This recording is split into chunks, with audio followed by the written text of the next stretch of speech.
Ok, buenos días. Vamos a seguir en nuestro estudio en Romanos. Si pueden ir buscando el capítulo 16, vamos a empezar el capítulo. Ya estamos en la recta final de Romanos. La próxima semana terminamos Romanos. Después vamos a celebrar el Día de la Madre. Vamos a hacer una predicación especial para las mamás la siguiente semana. Y después de eso vamos a comenzar el libro de Jonás, por si quiere ir leyéndolo y orando y que el Señor nos edifique en este tiempo también. Entonces vamos a Romanos capítulo 16, pero antes de comenzar en Romanos capítulo 16, deje un dedo ahí si ya llegó a Romanos y quiero recordar un versículo en Primera de Juan, capítulo 1. Primera de Juan, capítulo 1, versículo 3, dice, Juan le dice a las personas a las que le escribía, lo que hemos visto y oído, eso os anunciamos. Ahora, ¿qué era lo que Juan había visto y había oído? Y bueno, si miramos esto lo concerniente al Evangelio, al Mesías, a Cristo, lo que él vivió, cómo murió, cómo resucitó, no fue algo que le contaron, él lo miró y ahora él dice que estaba anunciándoselos. Eso aplica para nosotros también, sí aplica. Yo creo que esto aplica también cuando nosotros anunciamos el Evangelio también. Ahora, ¿cuál es el propósito de hacerlo? Dice al final del 3, para que también vosotros tengáis comunión con nosotros. Y nuestra comunión verdaderamente es con el Padre y con su Hijo Jesucristo. ¿Por qué Dios hizo todo lo que hizo? Morir, resucitar, encarnarse, vivir en santidad. ¿Para qué hizo todo esto el Señor? Para poder tener comunión con nosotros. Ahora, ¿por qué nosotros debemos de anunciar el Evangelio? También hoy tenemos competencia con el clima. Lo siento mucho, que está muy caliente. Entonces hoy sí toca sacar los abanicos y los papeles, creo. Pero qué bueno que están aquí alabando al Señor y creciendo, que eso no sea un impedimento. Entonces, ya hasta se me olvidó dónde estaba. Estábamos hablando de que anunciábamos, y es que me dan. Entonces, la meta de que nosotros anunciemos el Evangelio, ¿para qué es? Para que otros puedan tener comunión con Dios y para que estos que tienen comunión con Dios tengan comunión con nosotros también. La voluntad de Dios es que los hermanos en Cristo tengan comunión. ¿Qué piensan? Amén, digan. Entonces, ¿cuál es la meta de compartir el Evangelio? ¿Cuál es la meta de que conozcamos a Cristo, de que podamos tener comunión con Dios primeramente y con nuestros hermanos de la iglesia? Esto es lo que a Él le agrada. En esto es lo que Él se goza, viendo a sus hijos en comunión. Ahora, si yo les hago la pregunta, ¿qué significa la comunión para ustedes? En este tiempo hay muchos conceptos de lo que es la comunión. Incluso si usted pregunta a diferentes personas de la iglesia, de la misma iglesia, pueda que tengan diferentes conceptos de lo que es la comunión. ¿Dónde es el mejor lugar para entender la comunión que Dios quiere que tengamos? En su palabra. Y esto es lo que vamos a estar hablando en esta mañana. ¿Qué es la comunión con nuestros hermanos? ¿Cómo yo tengo comunión con mis hermanos? Y esta semana que yo estaba estudiando el pasaje, Pablo está mandando saludos y está saludando gente. Y yo digo, Señor, ¿qué es lo que voy a enseñar de aquí si son puros nombres? Y voy a agarrar la frase que dijo el pastor Keith la semana pasada. Aquí hay muchos nombres para que puedan agarrar para sus hijos, las que están embarazadas. Entonces, si les gustan, ¿verdad? Porque a mí me cuesta que me gusten esos nombres realmente. Entonces vamos a Romanos capítulo 16 y en esta mañana vamos a ver 4 preguntas y vamos a responderlas conforme al pasaje para poder entender qué es la comunión y cómo yo debo de tener comunión con mis hermanos. Entonces vamos a Romanos capítulo 16 y vamos al versículo 1 primeramente. Dice el versículo 1.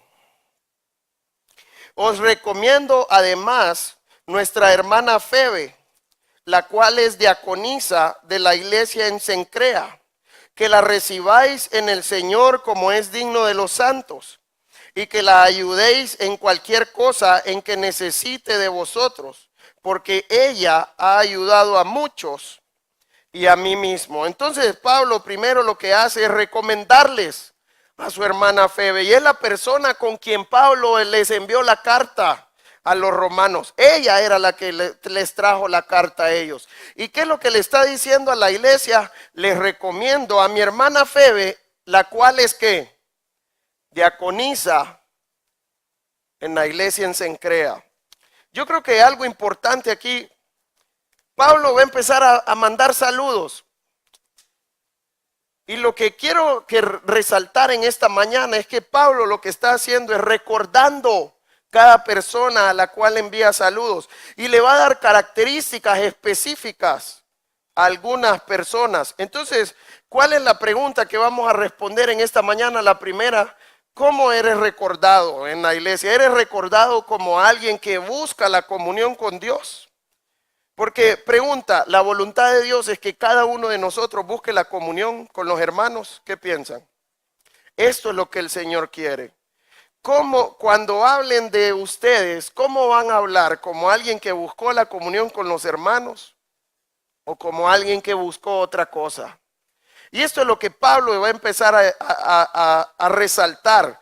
¿Qué características deben de tener los hijos de Dios, que son los que buscan la comunión con los hermanos realmente? Entonces la primera dice con Febe, que era diaconisa. ¿Cuál es la idea de diaconisa? Aquí no está hablando de una mujer que fue constituida diácona de la iglesia o que fue ordenada como diácona, como habla en Hechos capítulo 6, cuando ordenaron los diáconos. Aquí lo que está hablando es en el sentido estricto de la palabra. La traducción de diácono es un ministro, es un siervo. Y lo que Pablo está resaltando en ella, que ella servía en la iglesia. Nosotros en este tiempo escuchamos mucho en la iglesia la palabra ministrar, ¿sí? ¿Qué es ministrar? Según la palabra de Dios, es servir a otros. Y esto es lo que Pablo estaba resaltando de esta mujer. Y al final, ¿qué es lo que dice de ella también en Romanos 16, 1, en el 2, perdón? Que la recibáis en el Señor como es digno de los santos y que la ayudéis en cualquier cosa en que necesite de vosotros. ¿Por qué Pablo la recomienda? Porque ella ha ayudado a muchos y a mí mismo. ¿A cuántos dice que ha ayudado Febe? ¿A cuántos ha servido Febe? Y por eso Pablo habla de ella como una verdadera sierva, como una diácona, usa esta palabra. Pero está hablando en sus características. Ella era una mujer que ayudaba a muchas personas en el ministerio. Y por eso Pablo se la recomienda. Esta es una mujer que sirve al Señor. Yo quiero que la cuiden, quiero que estén pendientes de ella. Y esta es la primera característica que vamos a ver en esta mañana. ¿Cuál es la característica? Entonces son personas que sirven a los hermanos. Dios quiere que todos los hijos de Dios sirvan a sus hermanos. ¿Qué piensan? ¿Será que 5 diáconos que hay en la iglesia pueden servir a toda una congregación de 1000 personas? ¿Qué piensa? Por eso necesitamos que cada miembro de la iglesia se involucre en la parte de servir. Y el servicio es, bueno, es primeramente a Dios. Pero ¿cómo se muestra el servicio a Dios? Sirviéndole a nuestros hermanos en Cristo.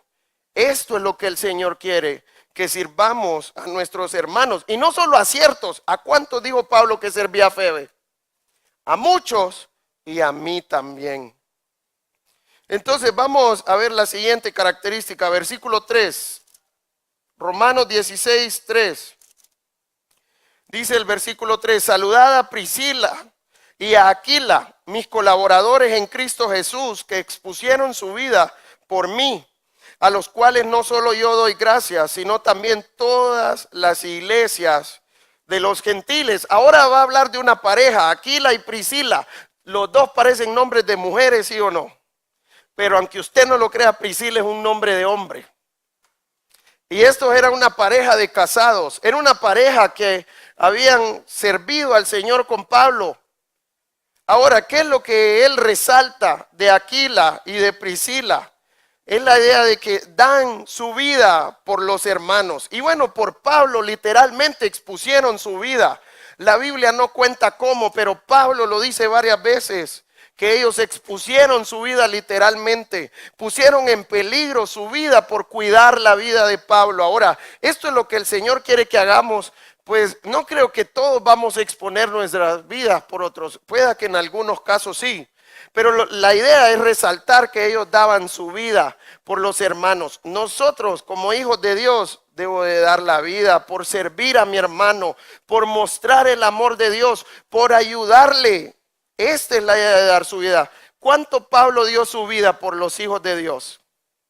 ¿Cuánto creen ustedes? Mucho. Tanto que él expuso hasta su vida por amor a sus hermanos, por amor a los hijos de Dios.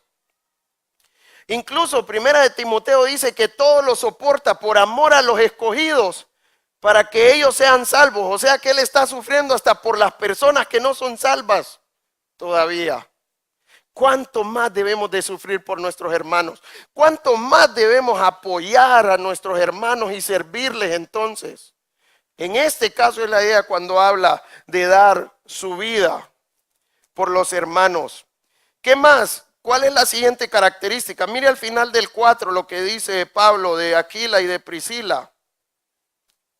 Dice, a los cuales no solo yo doy gracias, sino también todas las iglesias de los gentiles. Entonces, ¿qué pasa con la gente que sirve a sus hermanos? Los hermanos van a dar gracias por ellos. Yo le hago una pregunta, ¿usted da gracias por alguien en específico en esta iglesia? ¿Y por qué damos gracias por esos específicos? Porque son personas que ustedes miran que ahí están sirviéndoles, que los aman, que están pendientes de ustedes, que los animan a vivir para el Señor. Y esto era lo que era Aquila y Priscila. Era una pareja de casados que amaban al Señor y como una sola carne servían al Señor. Tanto que todas las iglesias de los gentiles en las cuales estuvieron daban gracias a Dios por esa pareja y oraban por ellos y hablaban con Pablo. A lo mejor qué especiales eran Aquila y Priscila. ¿Ha hablado de alguien usted así? Esto es lo que el Señor quiere que hablen de usted. Esto es lo que el Señor quiere, cómo quiere que lo recuerden. Como alguien que da su vida por sus hermanos y que todos dan gracias por eso. Siguiente característica, versículo 5. Dice el versículo 5. Saludad también a la iglesia de su casa, saludad a Epeneto, amado mío, que es el primer fruto de Acaya para Cristo. Entonces ahora va a hablar de Epeneto y él dice que es el primer fruto de Acaya. La idea aquí es de las primeras personas que conocieron a Cristo en las iglesias de Asia. Y Pablo en su primer viaje misionero fue cuando él empezó a predicar el evangelio en Asia y establecer las iglesias en Asia. Y dice que Epeneto es de los primeros frutos, es de los primeros que conocieron a Cristo. Entonces, ¿cuál es la característica aquí? La perseverancia en Cristo. Pablo miraba a un hombre en Epeneto que desde que se convirtió hasta el sol de hoy seguía amando al Señor, seguía rindiéndose al Señor y seguía sirviendo al Señor. Y era algo tangible en la iglesia, era algo que se miraba en la iglesia también. Pregunta, ¿Dios quiere que sus hijos perseveremos en Cristo? ¿Qué piensan? ¿Y qué es la idea de perseverar en Cristo? Rendirse a Él, buscar su palabra cada día, pedirle al Señor que me muestre mis pecados, que me cambie, que me santifique, que sirvo al Señor y que sirvo a mis hermanos en Cristo. Esta es una persona que persevera en Cristo. Y esto es lo que Pablo resalta y recuerda de Epeneto. Versículo 6, siguiente característica. Saludad a quién? A María. ¿Ese es hombre o mujer? Es mujer. Entonces, ¿qué dice de María? La cual ha trabajado mucho entre vosotros. ¿Qué piensa usted que quiere decir que ha trabajado mucho? Hasta el cansancio. Ahora, ¿entre quiénes ha trabajado hasta el cansancio? Dice. Entre vosotros, entre la iglesia, entre ustedes. Es una mujer que sirve y ama al Señor hasta el cansancio. Pregunta, ¿cómo es usted cuando va a servir al Señor? Nosotros lo tomamos al revés, trabajamos hasta el cansancio en nuestras cosas. Es lo que mirábamos la semana pasada, que era lo que Dios le estaba reclamando al pueblo de Israel. Sus casas están artesonadas y la mía está desierta. Sus casas están bonitas, trabajan para ustedes, pero para el Señor trabajaba el pueblo de Israel. No. Y nosotros somos iguales que el pueblo de Israel en esto muchas veces. Trabajamos mucho en nuestras cosas, pero ¿cuánto trabajamos en la obra del Señor? Cada vez que vamos a trabajar en la obra del Señor, estoy cansado, trabajé todo el día. Tengo que hacer tal cosa, tengo que prepararme para el día de mañana. ¿Cuántas excusas ponemos nosotros para servir al Señor? Muchas. Y no estoy diciendo que el cansancio no es real, pero ¿quién dice la palabra de Dios que da fuerza al cansado? El Señor. Por eso debemos de hacer el ministerio en su gracia, dependiendo de Él. Pero Dios quiere que sirvamos al Señor y que lo hagamos hasta el cansancio. Nosotros nos cansamos en otras cosas, menos en la obra del Señor. Y esto es lo que Él resalta de esta mujer llamada María. Era una mujer que trabajaba hasta el cansancio, no por sus cosas, sino por la obra del Señor. Servía a sus hermanos, animaba a sus hermanos a rendirse al Señor y a vivir para el Señor cada día. Vamos a ver la siguiente característica, versículo 7. Dice el versículo 7 ahora. Saludad a Andrónico y a Junias, mis parientes y mis compañeros de prisiones, los cuales son muy estimados entre los apóstoles y que también fueron antes de mí en Cristo. Entonces, ¿qué resalta de Andrónico y de Junias? Que eran muy estimados por los apóstoles. Y aquí no está hablando de que simplemente les caían bien a los apóstoles, sino que está diciendo que eran estimados, que eran personas que los apóstoles hablaban de ellos como dos hombres que amaban y servían al Señor. Entonces, ¿cuál es la idea de estimado? Que estas personas sobresalen por su vida de santidad y por amor a sus hermanos y por el ministerio que hacen con sus hermanos. ¿Cómo sirven a sus hermanos? Pregunte, el Señor quiere que nosotros seamos hombres y mujeres que sobresalimos por nuestra manera de vivir. Y no solo en la iglesia, también en el lugar donde trabajamos, donde no conocen a Cristo, que puedan decir, ese hombre es diferente. A ese sí le confío mis cosas, porque sé que van a estar seguras, porque sé que es un hombre que es recto. Aunque no hablen del Señor, pero sí van a resaltar que usted es recto y honesto. Igual en la iglesia, que pueda ser reconocido como un hombre y una mujer que viven en santidad, que se están santificando cada día. Pero también, ¿qué más va a resaltar? Que usted ama a sus hermanos y que los sirve. Esto es lo que el Señor quiere de cada uno. Esto es buscar la comunión con nuestros hermanos. Versículo 8. Saludad a Amplias, amado mío en el Señor. Saludad a Urbano, nuestro colaborador en Cristo Jesús. Si se fija, todo tiene que ver con colaborador, con amado, y todo es en Cristo. Y a Estaquis, amado mío. Saludad a Apeles, aprobado en Cristo. Saludad a los de la casa de Aristóbulo. Esta parte quiero resaltar algo en el versículo 10. Pregunta, ¿él saluda a Aristóbulo? ¿Qué piensan? Está saludando solo a los de la casa de Aristóbulo. Y la idea con esto es que Aristóbulo no era creyente, pero mucha gente en su casa sí era creyente. Y hablamos de familiares y hablamos de esclavos también en este tiempo. Muchos estudiosos de la palabra de Dios y de la historia creen que Aristóbulo era hermano de Herodes Agripa I y que era nieto de Herodes el Grande. Incluso en las casas del Imperio Romano habían personas que conocían a Cristo y que amaban al Señor. Y es importante resaltar que no solo sus familiares, aún sus siervos.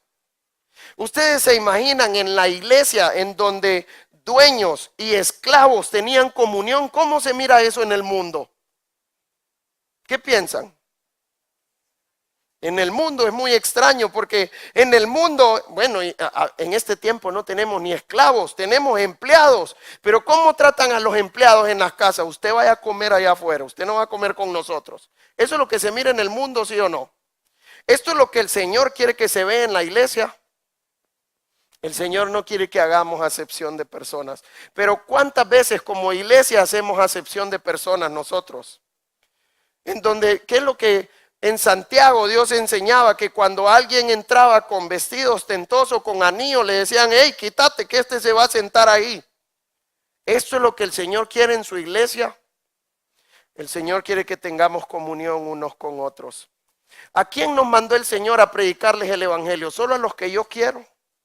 ¿Solo a los que tienen dinero? ¿O solo a este cierto grupo de personas? Dios nos mandó a predicarle el evangelio a toda criatura en el mundo, en la tierra.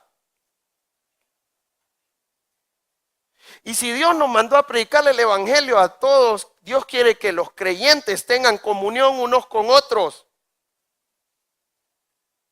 Es impresionante ver cuando Cristo llamó a sus apóstoles, llamó a dos, a Simón el cananista y a Mateo. ¿Qué era Mateo?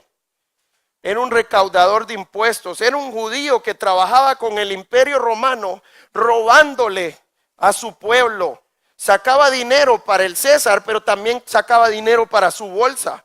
Y Simón el cananista, ¿qué era? Era un revolucionario que lo que quería hacer era derrocar el imperio romano. ¿Y qué hizo Dios con estos hombres que eran enemigos a morir? Los juntó y trabajaron juntos para la obra del Señor y tuvieron comunión juntos. Después de que no se podían ni ver, que se odiaban, que se querían matar, ¿qué hizo Dios con ellos? Los hizo tener comunión y los unió en Cristo. Y trabajaban por la misma causa. Esto es lo que el Señor quiere hacer en su iglesia. Aquí no hay razas, aquí no hay clases sociales.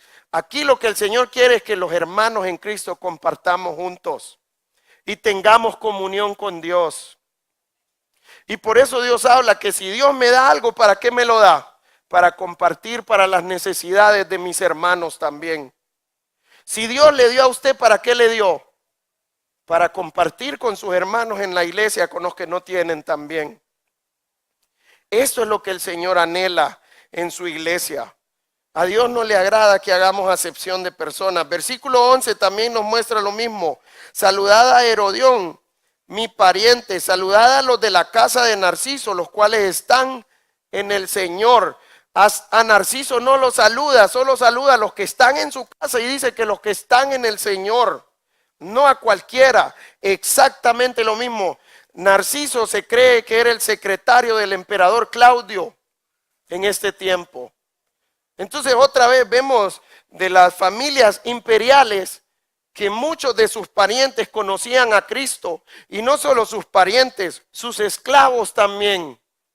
Y en la iglesia tenían comunión unos con otros. Versículo 12.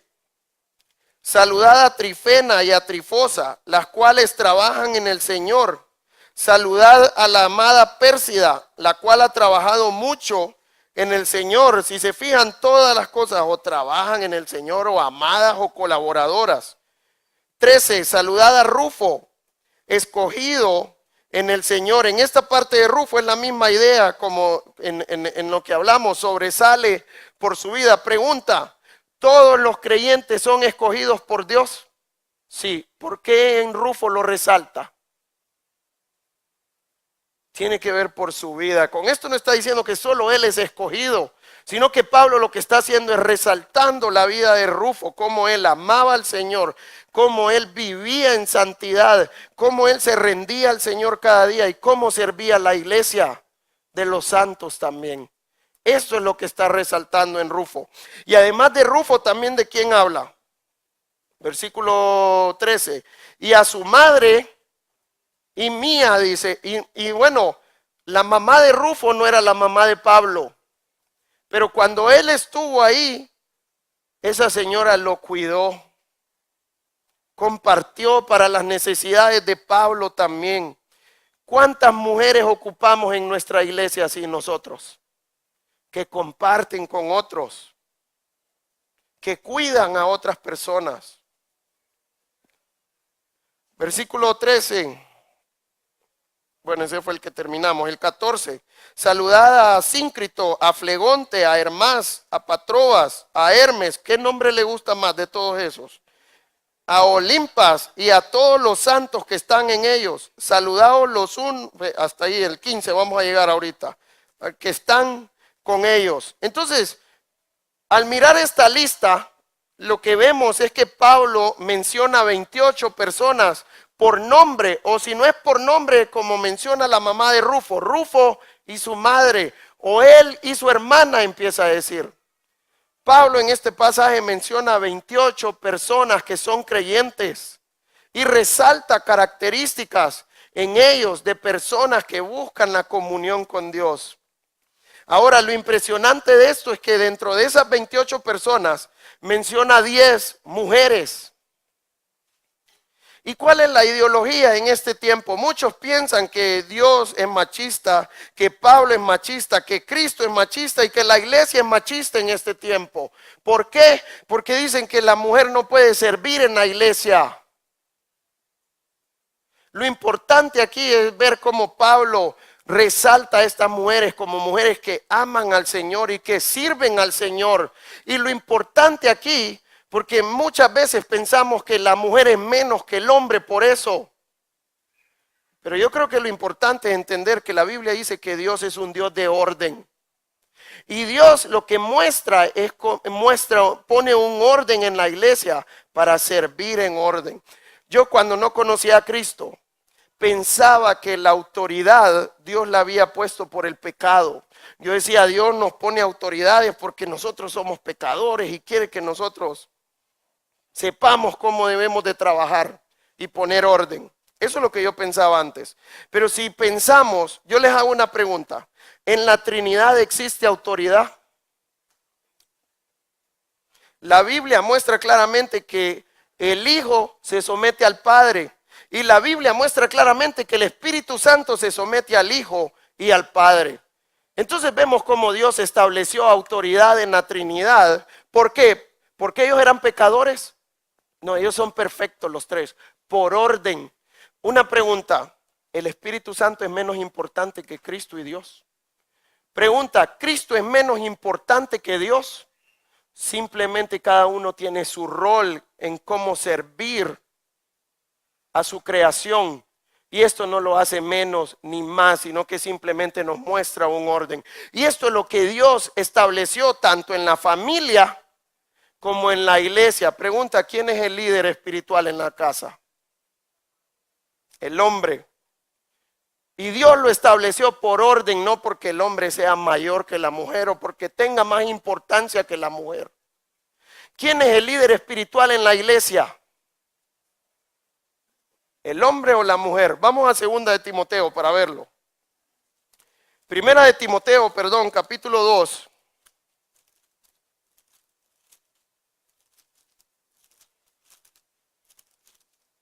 Primera de Timoteo, capítulo 2, versículo 12.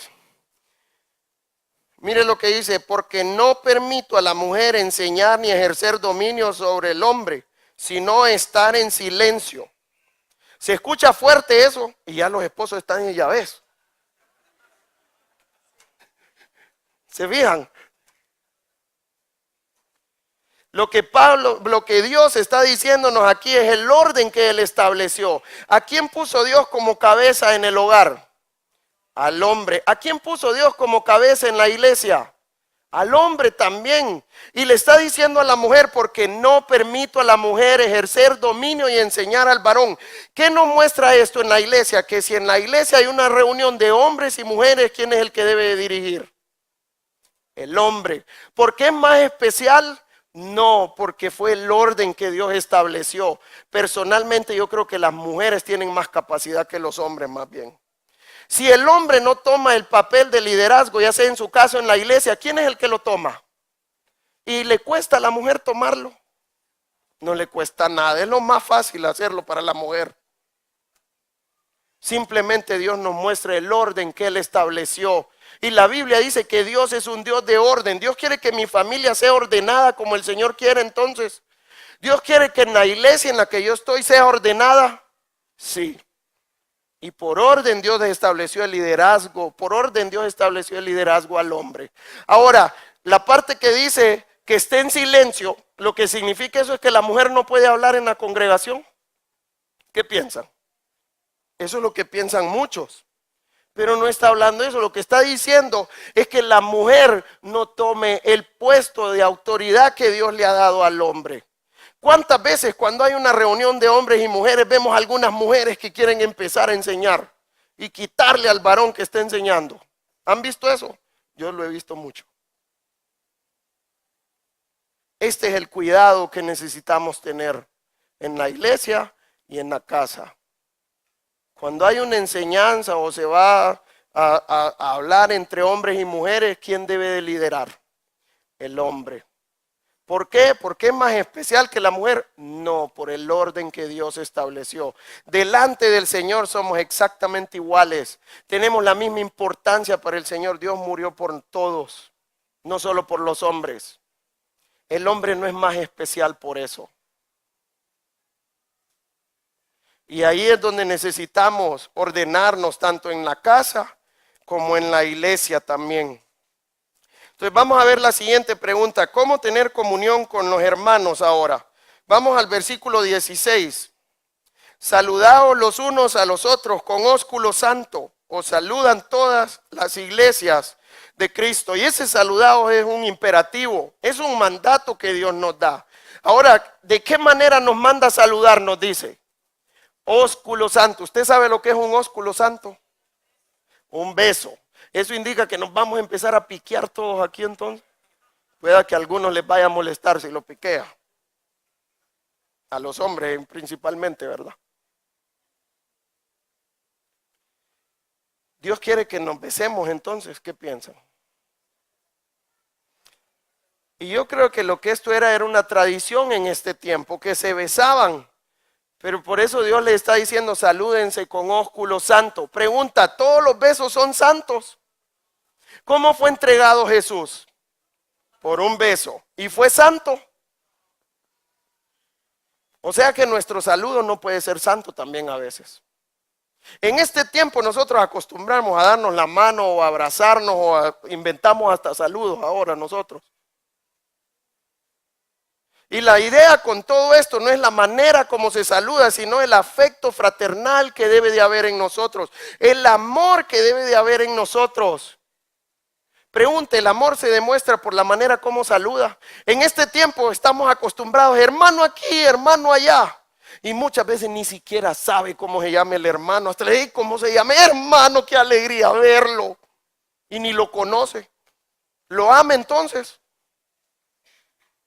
Y se ha vuelto una muletilla más bien el tratar de hermano. La idea es mostrar el amor, mostrar el cuidado. Esto es lo que Dios está resaltando.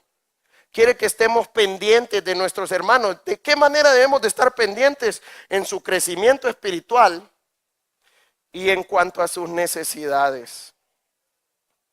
Yo debo de estar pendiente por cada hermano aquí en la iglesia. ¿Qué piensan? Una pregunta, ¿usted se fija a quiénes faltan? Y le llama después, ¿por qué no fuiste? Pero a veces nosotros, ¿en qué pecado estás que no llegaste hoy? Esa es nuestra manera de animar. En vez de preguntar, ¿te pasó algo? ¿Estás vivo? Debemos animar a la gente, no matarla más bien. Si yo quiero animarlos a eso, estar pendientes de sus hermanos.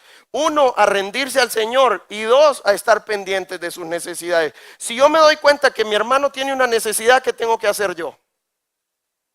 Tratar de cubrirla. Si Dios me ha dado para hacerlo, hay que hacerlo. Hay que cubrir las necesidades de nuestro hermano. Pero para saber la necesidad de mi hermano, ¿qué necesito hacer primero?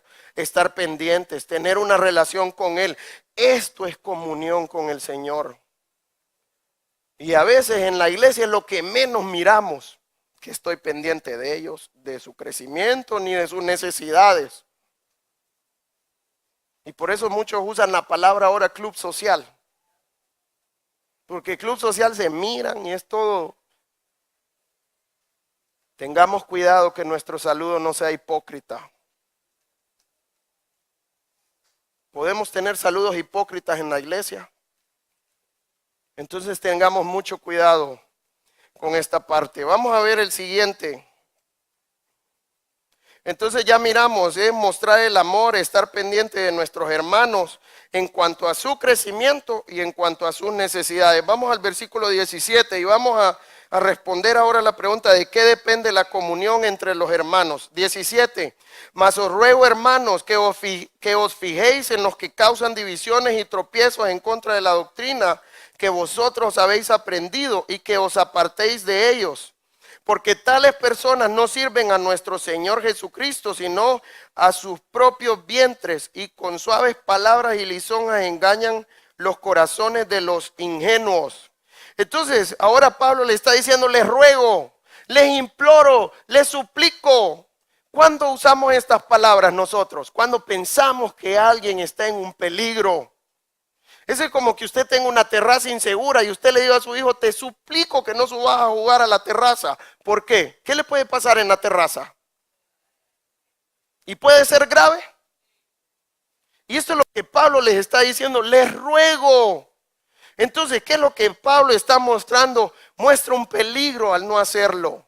¿Qué pasa si nosotros nos descuidamos en esta área? ¿Puede ser grave? Esto es lo que Pablo está enseñando.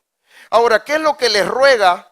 Que os fijéis en los que causan divisiones. Debo de fijarme quiénes son los que causan divisiones y tropiezos. División tiene que ver con riña, con pleitos, con chismes, con celos. Todo eso causa división. Pregunta, ¿a Dios le agrada la división? Tanto que Jesús oraba, Señor, yo te pido por mis discípulos, que así como tú y yo, Padre, somos uno, que ellos también sean uno. ¿Qué tan importante es para Dios la unidad de la iglesia?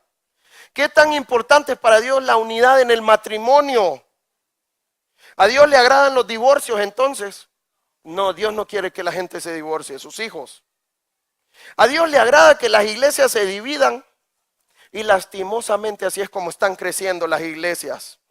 Vienen los líderes, no se pueden poner de acuerdo, me voy con mi gente y comienzo otra iglesia y qué lindo cómo está creciendo la iglesia, decimos nosotros. Pero así no es la manera como el Señor quiere que crezca la iglesia, por divisiones. A Dios no le agrada cuando usted esté en pleito con su esposa o su esposo. A Dios no le agrada cuando usted esté en pleito con su hermano que no quiere ni venir a la iglesia por eso. O se da con su esposa en la casa y se queda enojado y no viene a servir al Señor, ni a alabarlo, ni a crecer. ¿Eso le agrada al Señor? No. Entonces, ¿qué es lo que está diciendo Pablo? Que nos fijemos en esos que causan divisiones, pero ¿en qué? En contra de la doctrina que hemos aprendido. Cuando miramos a alguien que está haciendo lo contrario de lo que la palabra de Dios dice, con eso necesitamos hablar.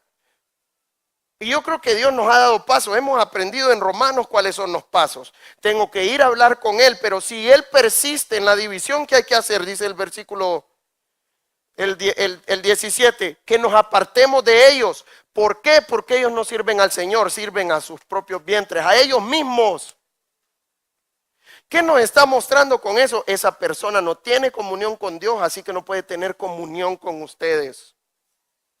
¿Y qué necesitamos hacerlos entonces? Apartarlos de la comunión de los santos. Necesitamos tener cuidado con esta gente que causa división, porque a Dios no le agrada la división. ¿Y qué tan fácil es caer en división? Es súper fácil, no se ocupa de mucho.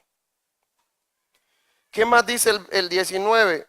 Miren esta parte donde dice que usan suaves palabras, y la idea con esto es que dan a entender que es algo bueno, que es agradable, que es bueno delante de Dios, pero realmente no hay nada bueno en eso.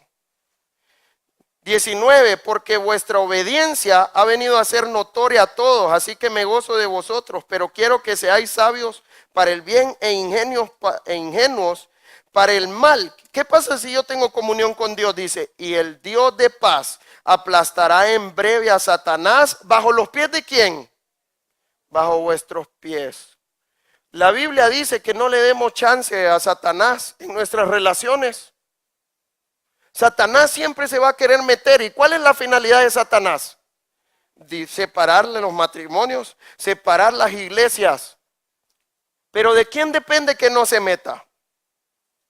De nosotros. Si yo tengo comunión con el Señor lo que va a hacer es poner a Satanás bajo mis pies y no me va a poder vencer. Voy a tener victoria y por eso mi matrimonio no se va a acabar y por eso la iglesia no se va a dividir nunca si yo me someto a la voluntad de Dios y estoy en comunión con Dios.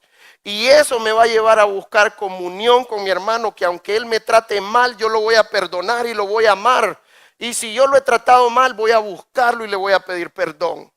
Esa es la manera como usted no le da chance a Satanás, ni en su matrimonio, ni en la iglesia, ni con ningún hermano. ¿Ustedes quieren vencer a Satanás en esta parte? ¿Qué tienen que hacer entonces? Rendirse al Señor y obedecer su palabra. Jesús decía que por la dureza del corazón Moisés les permitió dar carta de divorcio. ¿Qué significa dureza del corazón? Que no quiere rendirse al Señor. Esta es la dureza de corazón. La división viene porque usted no se quiere rendir al Señor. Y esto es algo que necesitamos cuidarnos porque para Dios es importante la unidad de la iglesia. Entonces, ¿qué es lo que va a hacer? Dios nos va a dar la victoria sobre Satanás. Para terminar, vamos a ver si la comunión solo se limita a los hermanos de nuestra iglesia. 21. Os saludan Timoteo, mi colaborador, y Lucio, Jasón y Sosípater, mis parientes, más nombres bonitos. Yo, Tercio, que escribí la epístola, os saludo en el Señor. Os saluda Gayo, hospedador mío, y de toda la iglesia. Os saluda Erasto, tesorero de la ciudad, y el hermano Cuarto. La gracia de nuestro Señor Jesucristo sea con todos vosotros. Amén. ¿Qué miramos en la carta de Pablo? ¿Cómo empezó Romanos 16? Recomendando a Febe. Febe no era de esa iglesia, era de otra iglesia. Y Pablo le dice, ahí está la hermana Febe, ella es sierva del Señor. Ámenla, estén pendientes de ella.